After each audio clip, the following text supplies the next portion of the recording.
bate-papo com uma pessoa muito especial. Nós vamos falar de um assunto tão importante e bem neste mês de campanha. Campanha que é uma campanha brasileira de prevenção ao suicídio. Ela foi criada desde 2015 e é o Setembro Amarelo. Nós vamos falar do assunto de depressão e eu quero convidar hoje para entrevistar neste bate-papo, para a gente contar um pouquinho da experiência dela, de todo o processo que ela passou nessa fase que gerou tantas coisas, que é a Fernanda Carneiro Lino. Obrigada, Fernanda, por aceitar esse convite, tá? Por estarmos aqui falando um pouquinho de você, um pouquinho da tua experiência, um pouquinho daquilo que Deus te proporcionou. Que a gente sabe que tem novidades aí chegando, né? Isso mesmo, Vi. Eu agradeço o convite e é um prazer estar aqui falando aquilo que eu passei e que hoje eu sei que pode ajudar outras pessoas. E Fernanda, você lembra assim, como iniciou todo esse processo? Como que você identificou? Bom, estou passando por esta fase, por essa situação na minha vida. Então, na verdade, assim que a Maria Fernanda nasceu, ela começou a não dormir muito, né? E eu sempre precisei de bastante horas para dormir. E mãe de recém-nascida, normal você acordar de madrugada e ficar ali com o bebê e depois deita mais um pouco. Quando o bebê dorme, você deita de novo de dia. E eu percebi que mesmo ela dormindo, eu não estava mais conseguindo dormir. Amanhecia o dia, eu já estava cansada, eu não tinha energia, eu não tinha vontade nem força para fazer atividade do dia a dia, nem com ela, nem em casa, nem com o Dudu, não tinha mais vontade de nada. Então o cansaço físico foi te tomando, né? Uma exaustão crônica. Meu Deus!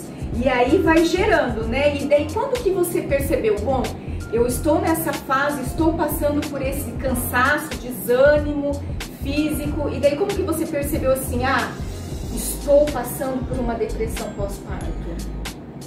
Mãe de recém-nascido sabe que é cansaço, que é exaustivo, então não era meu primeiro filho, eu falei assim, isso daí vai passar, ninguém nunca morreu disso. Vai passar, eu só tô desanimada, eu não tô me arrumando, eu não tô trabalhando fora de casa. Você tava de licença? Eu tava de licença, então eu achava que ia passar. Mas começou a potencializar, aumentar e ficar mais constante. Veio irritabilidade, veio choro desnecessário, fora de hora. Então eu vi que o negócio começou a apertou, e daí eu não dormia. E no outro dia o sono é uma necessidade fisiológica, né? Então no outro dia, quando eu acordava, eu já acordava cuspindo fogo, ou chorando, ou sem vontade de fazer nada. Você vê, né, como que é. As pessoas muitas vezes, o cansaço, você vê ali do momento dela que ela ganhou o neném. Ela já tem um filho mais velho. Ela já sabia de toda a experiência, né, Fernanda, de já ter um filho, de cuidar de um filho quando tá recém-nascido. Mas daí era 2. Sabe, esses dias eu vi uma reportagem de uma pessoa que ela falou assim, que tudo que ela queria do segundo filho é que as amigas chegassem na casa dela, fossem já com comida para ela, segurasse a neném e deixasse ela descansar, tomar um banho. E muitas vezes as pessoas que estão à nossa volta assim não percebem, né? Que é o momento da mãe, né? Isso. Mas bom, Fernanda, então assim, você já foi identificando tudo. E qual foi a tua reação diante disso? Quando você olhou assim, puxa, tô passando, não tô legal, tô cansada, tô assim, né, potencializando todo o meu estresse. E daí, como que você foi assim? Você procurou alguma ajuda? Ou você comunicou teu esposo? Como que foi esse processo depois dessa, né, você vendo que você não tava assim bem? Então, a gente, na verdade, você nunca acha que vai chegar a isso, né? Eu achava que era só um cansaço, mas a minha mãe estava muito perto, muito lá dentro de casa, e ela falava pra mim e pra babá, não tá legal, a Fer não tá bem. Porque até você já tinha o primeiro filho, né? Ela presenciou como que era. Isso não é normal. Mas eu fui tentando levar. Aí até cheguei aí no médico no final de dezembro, mas como não era constante, era esporádico, vinha e voltava, daí eu reagia. Então a gente não conseguiu fechar nada de diagnóstico. Quando virou o ano, em fevereiro, eu comecei em janeiro, eu falei assim, mãe, eu preciso de ajuda. Eu comecei a ir na intercessão da igreja. Eu ia e eu pedia para as irmãs orarem, porque não estava bom, porque eu só chorava e eu não era assim, nunca fui desse jeito. A menina nasceu que mês? Em outubro, 10/10. Tá. Então levou aí uns 2, 3 meses pra gente ver o que era, porque não era tão frequente no início, né? Até que eu não aguentei mais e falei assim, mãe, por favor, marca médico pra mim e eu sei que eu não tô bem, eu preciso de ajuda. Olha, você vê, você reconheceu, né? Além da tua mãe estar junto ali, né, observando todo o processo seu, você também reconheceu, que é um passo muito importante, né, Fernanda? Porque eu falo assim, que muitas vezes as pessoas, elas não querem aceitar, né? Então, assim, fica a dica pra você. Se você estiver passando por algum problema assim, já comece a identificar, recebe, aceita, que é um processo ali especial para você. Então, você logo em seguida procurou um médico. Você, assim, procurou a igreja também, intercessores, mas você sentiu a necessidade de procurar também um médico, um tratamento, né? E ali, como que foi o seu tratamento? Ele foi, assim, te ajudando? Ele foi te dando dicas? Como que foi? Então, na verdade, existe uma culpa, né? Você sente culpa, você sente vergonha por estar passando por isso. Você, como cristã, fala, meu Deus, não é fraqueza, não é falta de Deus, não fui eu que escolhi. Mas você tem que procurar ajuda. A igreja é um dos pilares, mas eu costumo dizer que para enfrentar a depressão e conseguir vencer, você precisa de todas as frentes. E o médico realmente, um médico especialista, psiquiatra, com remédios controlados, que ele faz a avaliação, você vai todo mês no começo, daí depois ele vai dizendo a demanda de quando você voltar. Por quê? Porque não é o primeiro, às vezes não é o primeiro remédio que dá certo. Comigo, eu passei por isso. Eu precisava de um para dormir e um de manhã para depressão. E nenhum dos dois fez efeito, o primeiro. Nós tivemos que ir ajustando. E isso é terrível, porque você tem aquela ansiedade. Daqui 15 dias vai começar a fazer efeito. E comigo não fez. Então demorou 2, 3 meses, a gente Você já entrava com ansiedade que o remédio ia te ajudar. Exatamente. Eu tava, daqui 15 dias eu tô melhor. Ai, meu Deus. E daí isso acaba piorando o processo. Você tinha aquela necessidade de ficar boa, né? Isso. Como que é interessante, o cansaço físico, ele acaba afetando o cansaço emocional, né? Que daí interligado. O apetite, eu emagreci 2, 3 quilos em 15 dias, porque eu não sentia sabor de nada. Né? O cognitivo, você não se concentra em leitura, você não quer ouvir barulho. É tenso. Mas é assim, eu falo que é tudo para experiência para nós, né, Fernanda? Pra gente saber como lidar e como lidar com outras pessoas também, porque quantas pessoas passam por isso? Eu vi numa reportagem que a depressão e desencadeia o síndrome do pânico, depois vem o suicídio, que é a campanha do mês, né, de Setembro Amarelo. Ela toda é por muita informação, né? A gente tem muita informação hoje disponível no mercado e acaba que daí a gente, no teu caso, né, era ali uma criança nascendo, a sua filha, né? Então você tem muitas coisas para fazer e ainda assim ela tá, né, ali no processo crescendo, né? E aí vem o cansaço físico, né? E que acaba abalando, né? Aí você começou a conseguir dormir daí? Com os medicamentos? Então, com o primeiro remédio era como se tivesse tomado água. Não fazia efeito. Eu dormia de 3 a 4 horas por dia. Aí quando a gente mudou, aí ele começou a funcionar. E o meu médico sempre fala que o sono, a gente ajustando o sono, tudo começa a querer melhorar. Né? Porque daí você já não acorda cansada, aí você tem força para enfrentar o dia, para fazer uma atividade física que é muito importante, né, nesse período, em todos os períodos, mas nesse período em especial. A gente recomendou? Recomendou atividade física, você tem que achar o que você gosta. Pra de repente liberar a adrenalina? Liberar os hormônios da alegria, do prazer, do bem-estar. Né? Então tudo é ligado. A terapia, eu conheço muitas pessoas que falam, eu não tenho tempo, não tenho dinheiro, vou ficar falando para uma pessoa que eu nem conheço sobre a minha vida. Mas a terapia é fundamental nesse processo. E não adianta só o remédio. O remédio, se você não fizer a terapia junto, ele se torna uma muleta, que você precisa dele para ficar bem. Mas na verdade a terapia faz enxergar tudo aquilo que você não conseguiu digerir no passado e que te levou a um estresse, a um cansaço, a uma exaustão. Aí depois você vai pontuando, vai curando, vai tratando. Ele vai trabalhando em todas as esferas da sua vida, daí. Sim. Ele entra passado, presente, né? E controlando o futuro, né? Porque na verdade a ansiedade, né, é o excesso de futuro na nossa mente. Ai, que interessante. Você viu? Por isso então é importante. Fica também aí, se você tem um receio, se você tem algum bloqueio, até um tabu, né, para procurar um profissional, né? Então eles estão aí disponíveis para isso, para nos ajudar, né, Fernanda? Para ajudar não somente com os medicamentos, mas igual você falou, com a terapia, te dando o norte, porque é uma pessoa que não te conhece, não sabe. Muitas vezes as pessoas que estão à nossa volta nos conhecem, né? Aí sabe, daí acaba, né, olhando assim, falando, faz isso, mas na verdade ele acaba não ajudando, né? Hoje eu falo que a minha terapeuta é uma das que mais me conhece. Depois de todo esse processo, né? Assim, a gente tem tanta história, tanto assim, momentos importantes para aprender, né, com a Fernanda, que gerou tantas coisas lindas depois disso. Claro que foi uma dor muito grande, um processo, né, mais ou menos de um ano, né, Fernanda, que você comentou, de um ano de processo que, assim, a gente aprende muito com o Senhor, a gente aprende muito com os profissionais, aprendemos muito com a nossa vida, com a situação, para um dia a gente poder ajudar outras pessoas. Bom, então assim, Fernanda, depois disso, como foi a reação da sua família? Do seu esposo, da sua mãe já estava presente ali na situação, né? Do seu pai, né? Da sua irmã, da tua família, né? Como que foi assim o processo? Não, coitados, eles sofreram demais, sabe?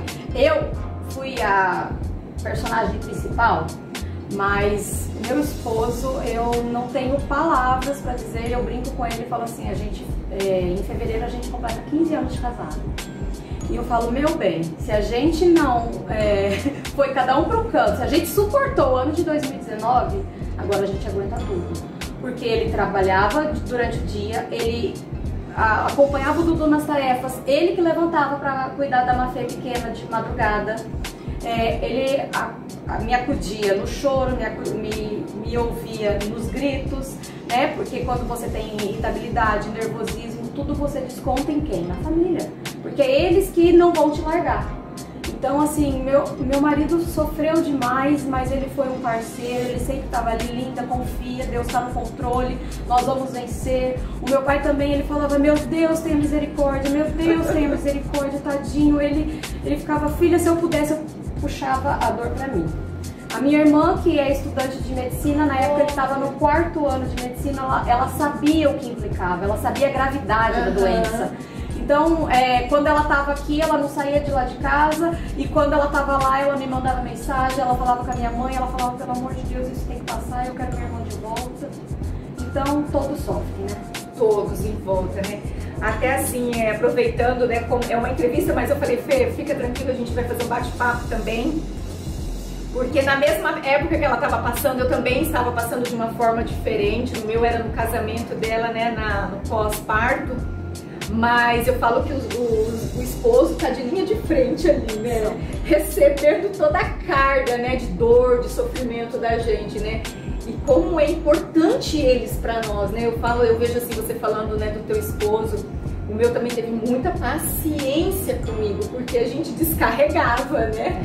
Tudo Paciência ali. E sabedoria. Ali o amor se fortalece de verdade, né? Como é bom, né? Eu falo assim, você tava com quantos anos de casado? 14, eu com 19, eu falei, meu Deus, né, quanto? Não, desculpa, 19 não, 24, eu faço 25 esse ano, olha, eu tô perdida até no tempo meu. Mas assim, como é importante. Então assim, se tem algum esposo também, né, assistindo esse vídeo, olha, ou uma esposa que o esposo tá passando, porque muitos homens também passam por essa fase. Então fica alerta, né? É um momento de, assim, desabrochar mesmo o amor, né? De cultivar o amor mesmo no meio de toda essa situação. Ai, Fernanda, quanta coisa, né? Bom, e você enfrentou, assim, receio diante de tudo isso que você estava passando, que a tua família estava próximo? com receio da igreja, porque nós somos cristãs, né? Nós somos da mesma denominação, ela é da sede, da Presbiteriana Renovada, e eu sou da Terceira Igreja. Mas assim, eu não acompanho, né, a vida da Fernanda porque é numa outra igreja, numa outra sede. Mas assim, você teve receio assim de contar para as pessoas na igreja? Não. Na verdade, assim, eu lutei, quando eu vi que realmente era, quando eu recebi o diagnóstico, eu estava em tratamento, eu gritei aos 4 ventos, porque eu precisava de ajuda, eu queria oração, eu queria apelo, eu queria ir no culto, eu queria assistir, eu queria respostas, eu queria ajuda, eu precisava. Por que de tudo isso eu tô passando, né? Então, assim, eu via a igreja como a minha base sólida, como a minha fortaleza para enfrentar esse momento.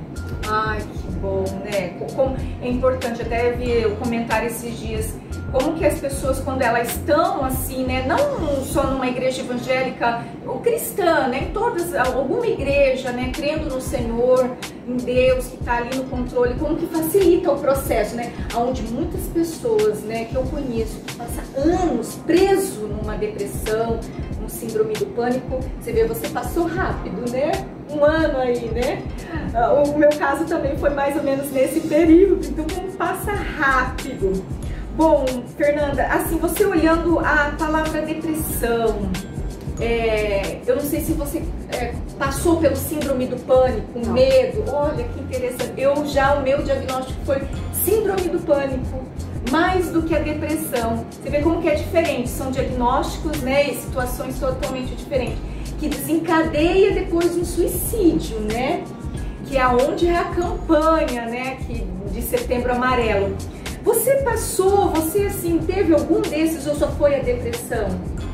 Olha, pensamento suicida, querendo ou não, você quando tá lá no fundo do poço, né, você chega a desejar a morte. Eu já falei isso pra minha família e já falei em vezes que eu fui testemunhar, que já me passou na época pela cabeça, mas eu não tinha coragem de cometer o ato, mas vontade de dormir e não acordar eu tinha, de sumir, Então às vezes as pessoas, o que é legal da gente colocar, que as pessoas da rede de apoio da pessoa que está sofrendo, né, eles têm que ficar atentos, porque muitas vezes a pessoa não vai falar, quero me matar, mas vai falar assim, eu tô cansada, eu quero sumir. O que é sumir? Sumir né, aparecer de tudo, né? Eu quero dormir e não acordar. Então, essas palavras, se começar a ficar muito frequente, merece uma atenção especial. Porque a pessoa está querendo não acabar com a vida, mas acabar com aquela dor. Exatamente. E assim, é o início, né? Você começa ali, se a pessoa não ficar atenta, as pessoas que estão em volta, igual você falou, não está atenta, vai desencadeando um sintoma pior, né? Tem pessoas que andam pela rua, tem pessoas que pegam um carro e pensam em prédios e faca, medicamento, tem várias, né, situações. E é dessa forma mesmo, porque eu vi assim que eu também sentia isso, eu vinha na minha mente, meu Deus, me leva, eu tô cansada de tudo isso, né? É fugir da dor, né? Meu Deus, como que é assim? Alguns sintomas são parecidos, algumas situações são diferentes, né? Mas é no mesmo assim caminho que o Senhor trabalha em todas essas áreas. Eu acho interessante, Fernanda, que uma das coisas que me ajudou muito foi uma palavra que eu escutei na igreja, que a depressão, todo esse fato, esses sintomas, ele é para os fortes. Você identificou isso na época, sim? Não, a única coisa que você pensa é, por que comigo? O que eu fiz, né? Pra passar por isso, não sabia dizer. A única coisa que eu identifiquei é que eu deveria ser forte, porque é só quem passa para entender a proporção, e ser forte era a única opção. Meu Deus, mas é dessa forma mesmo, e é difícil a gente, né, olhar toda essa situação e falar assim, meu Deus, como ser forte, né? Como? É assim, é onde você tem que falar assim, eu lembro Paulo quando ele fala do espinho na carne, ele ali derrama toda a sua fraqueza para aquelas pessoas, né? E é um momento de fragilidade nossa, né? De mostrar as nossas fraquezas, assim, o porquê, o que está acontecendo conosco, né? E assim, Fernanda, no caminhar, o que te ajudou diante da palavra do Senhor, né? O que você buscou? Porque nós somos cristãs, né? Então, assim, a gente fica naquilo, por quê, né? Como você falou, por que Deus está acontecendo tudo isso comigo? Você buscou toda a medicina, né? A ciência que está disponível para nós, mas diante da palavra do Senhor, qual foi o teu refúgio? Qual foi, assim, aquilo que você comentou que a igreja foi a tua fortaleza, né? Mas diante da palavra de Deus, aquilo que você buscava, que eu sei que também não é fácil até buscar a presença, não, né? Mas conta ali um pouquinho como foi teu processo. Então, no primeiro mês, assim, que ainda, né, a medicação não estava certa, que eu não tinha energia para sair de casa, realmente eu acho que eu fiquei um mês sem ir na igreja. Eu tinha vergonha, eu tava mais magrinha, pálida, abatida, então eu não fui na igreja. Meu marido ia, depois ele voltava, ele orava por mim, as pessoas iam, né, na minha casa ou mandavam mensagens, cada uma da sua forma. Eu recebia mimos, bolo, ligação, mensagens, versículos, né? Mas assim... O pessoal da igreja, as pessoas... O pessoal da igreja. Nossa, ele foi amor por tudo quanto é lado. E o fato, assim, que me fez realmente lutar nesse processo espiritual... foi a nossa querida amiga e pastora Larissa. Ela ia lá em casa quando eu não estava dirigindo. E aí ela trabalhava um livro comigo e conversava e orava e ia embora. Vocês liam esse livro? Líamos juntos. Aí depois disso ela ficou sabendo que eu voltei a dirigir. Aí ela mudou a estratégia. Ela falou: Fer, eu vou todo dia orar na igreja de manhã e eu te espero lá. Ai, meu Deus do céu, Milene, eu não queria. Eu vou orar, eu nem lembrava mais, não queria orar, né? Porque no começo dá uma revolta, Aí eu peguei, eu tinha vergonha de falar que eu não ia. Aí eu ia. No outro dia, eu ia de novo. 3 dias depois, eu ia de novo. Até que chegou um dia que ela foi viajar para um congresso de mulheres, falou: Fer, essa semana eu não vou. E quando ela retornou, era julho, e ela falou que ia ficar orando em casa porque eram as férias escolares das meninas dela. Eu falei: meu Deus, eu tenho 2 opções. Agora, se eu não for mais, eu murcho, ou eu tenho que ir sozinha. Aí eu pedi pro pastor Tilica, o pastor Sérgio, falei: ó, gente, eu posso continuar vindo? Eles falaram assim: ó, o escritório é seu, minha filha. Entra na sala, fecha a porta, liga o ar. E ela me ensinou a levar fone de ouvido, eu colocava louvor, colocava ministração, e ali eu ficava sozinha. Tinha dia que eu orava 5 minutos, tinha dia que era 2, tinha dia que era 10, mas eu ia, porque ela falava: Fer, vai pro sol. Então eu me expunha ao sol, eu ia orar. Mesmo que eu não tinha nada para falar, eu ouvia, eu chorava, eu me abastecia, e ali o Senhor me fortalecia para mais um dia de luta. Olha, que interessante, que processo lindo. A oração, né, fez assim... Mas você precisou dar um passo, de esforço. Ninguém vai bater lá na sua casa 6 horas por dia. O pessoal orava, mas era eu que tinha que fazer. Era um processo era meu. Então, ela me ensinou a ir pescar, não só dar um peixe. Olha. E nem as pessoas darem um peixe para você, né? Exatamente. Você tinha que pescar. Gente, que interessante. Cada processo é de uma forma diferente. Claro que é na mesma linha, né? Mas é um processo diferente. Eu lembro que eu não conseguia orar também. Eu só louvava. No meio do louvor eu me derramava. Como é difícil. Mas não é impossível. Não. Você viu que não é impossível, viu? Fica para você também, ó, essa orientação. Não desista, busca. Você vê, a Fernanda deu um passo de ousadia, de força, de coragem, sem estar ali com forças dentro dela. Mas ela simplesmente obedeceu um comando, uma orientação da pastora dela. Então, assim, e os outros pastores também liberaram ali para ela, disponível para ela estar naquele momento dela ali. Então, assim, olha, presta atenção, tá? E vai para esse socorro que você vai encontrar a resposta. Bom, vamos lá, Fernanda. E assim, diante disso que você começou a orar, começou a buscar a presença do Senhor, você começou a ter forças. Você teve alguma outra ajuda, assim, de livros? Você citou ali que vocês leram um livro junto, mas depois você conseguiu se reagir sozinha? Sim. Aí eu acho que é todo um processo de todas as áreas, né? De todas as partes. O remédio começou a fazer efeito, a terapia já estava sendo eficaz, aí a oração, a disposição, né? Então, o meu cognitivo voltou. Então eu já conseguia, eu sempre gostei muito, eu sou apaixonada por livros. Então eu já conseguia ler. Aí eu fui buscar títulos que dizia respeito a esse processo, né? E tem a escritora Sheila Walsh, que eu li vários livros dela. E dois que eu me lembro muito que me marcou Em Meio ao Caos e Tempestades da Alma. E também li um que a Larissa me indicou, Decepcionado com Deus. E um outro sobre oração. A oração muda as coisas? Então foram livros que me marcaram muito. Por exemplo, esse que você falou do caos e da tempestade, ele te orientava em que sentido o livro? Na verdade, a autora também passou, entendeu? Então é como se estivesse falando tudo que eu estava sentindo, né? E em meio ao caos você consegue ver Deus. Você percebe que se não for Deus, você não consegue sair sozinho. Olha, ele estende a mão, né, no meio da tempestade, como aconteceu na história de Jesus com Pedro ali, né? Pedro, ele no desespero andando sobre as águas, numa ousadia, mas de repente ele começa a afundar e o Senhor pega, ele grita, né, socorro, literalmente segurando no colo. E o terceiro livro que você citou, Decepcionado com Deus. E aí, como foi esse?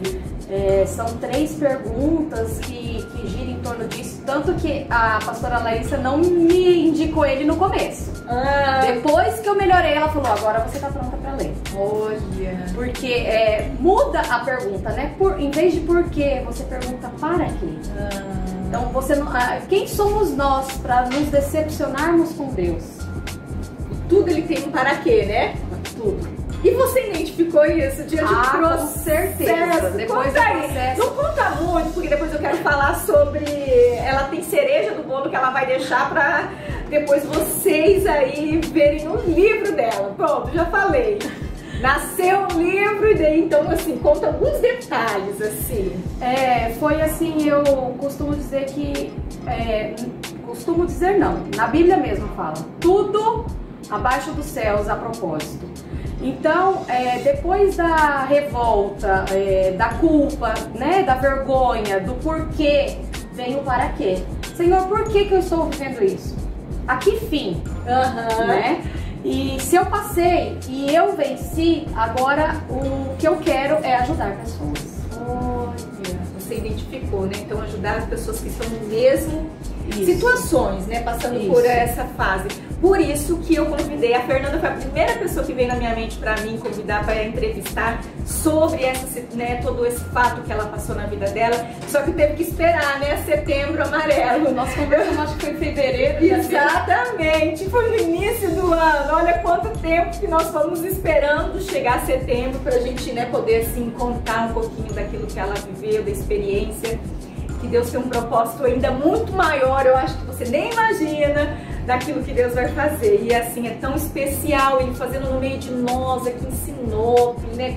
Quantas coisas o Senhor tem preparado para a nossa igreja. Eu falo assim que a nossa igreja, Deus vai preparar coisas lindas também, já está preparando diante de tanta pandemia. E nasceu tanta coisa aí, né? Sim. No meio dessa pandemia. Bom, então a Fernanda, assim, dá umas dicas práticas, rápidas, assim,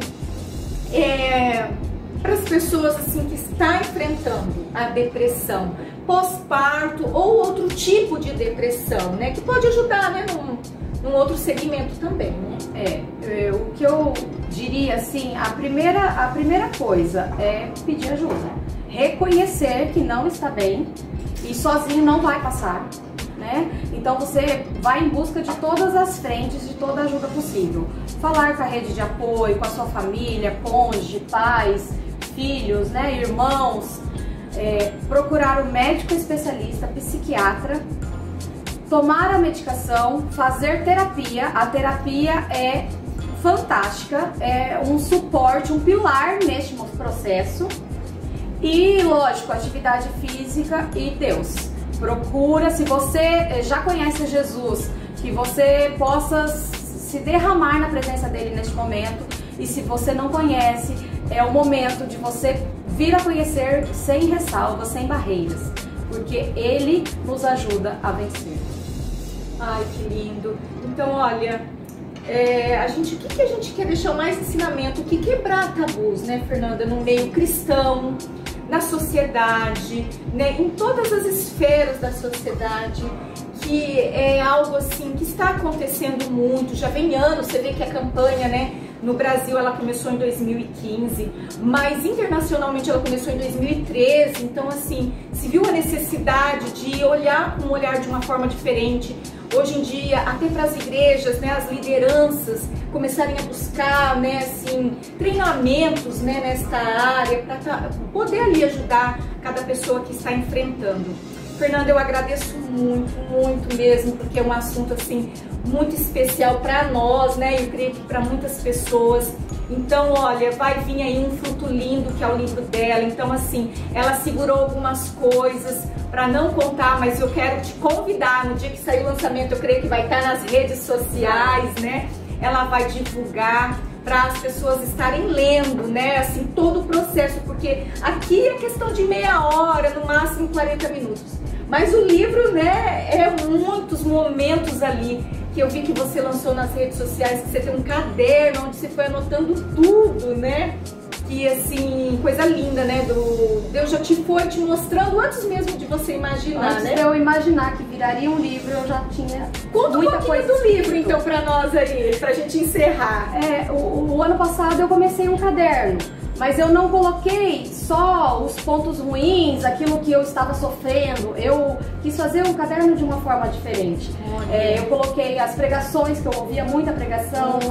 O resumo desses livros todos, eu grifava os livros e passava para o caderno aquilo que eu queria voltar a ler, que fosse me motivar. Então eu tenho ali muitas pregações, livros, frases, né?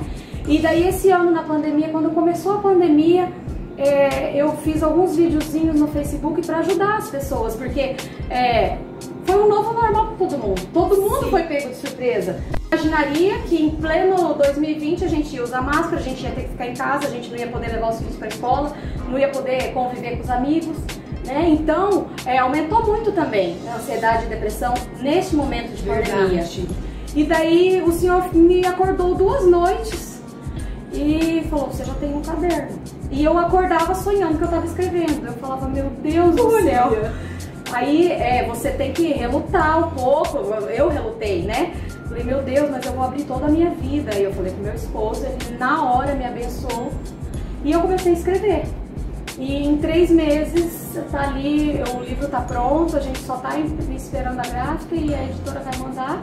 Eu acho que mês que vem a gente já lança ele na igreja e eu creio que vai ajudar muitas vidas. Onde eu não conseguir ir, o livro pode ir. Verdade, oh meu Deus. Obrigadão, Fer. Obrigada, eu que agradeço. Ó, fica aí toda essa experiência da Fernanda Carneiro Lino, de todo o processo que ela passou. E nós queremos somente ajudar vocês, tá? Amém. Fê, viu? Ai, Deus amado.